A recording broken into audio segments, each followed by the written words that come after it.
பார்வோன் ராஜா உலகத்திலேயே பலம் வாய்ந்த ஒரு ராஜா. தன்னுடைய இராணுவத்தை கூட்டிக் கொண்டு இஸ்ரவேல் மக்களை பிடிப்பதற்காக அவர் பின்னாடியே போறாரு. இந்த சமுத்திரம், இந்த கடல் இரண்டாக பிரிந்து இஸ்ரவேல் மக்களுக்கு அங்க என்ன செய்யுது? வழி கொடுக்குது. ஒரு 4 நாள் மழை பெஞ்சிருந்ததுன்னா அந்த இடம் எப்படி இருக்கும்? சேரும் சகதியுமா இருக்கும். அங்க கடல் தண்ணீர் இருந்த இடம் இந்த மக்கள் நடக்கிறதுக்கு எப்படி இருந்துதா?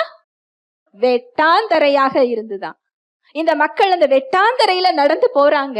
பின்னாடியே பார்வோனும் அவருடைய இராணுவமும் போக துணிந்து அவர்களுக்கு வழிவிட்ட அந்த கடல் பார்வோனையும் அவருடைய ரதத்தையும் அவருடைய குதிரையையும் அங்க என்ன செஞ்சுதா?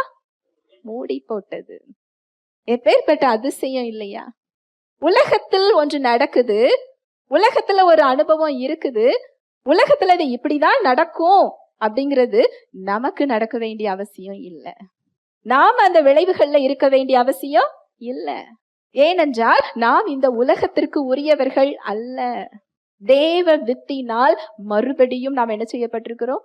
ஜெனிப்பிக்கப்பட்டிருக்கிறோம். இந்த சாட்சிகள் எல்லாம் நீங்க வரலாறாகவோ கதையாகவோ பார்க்காதீங்க.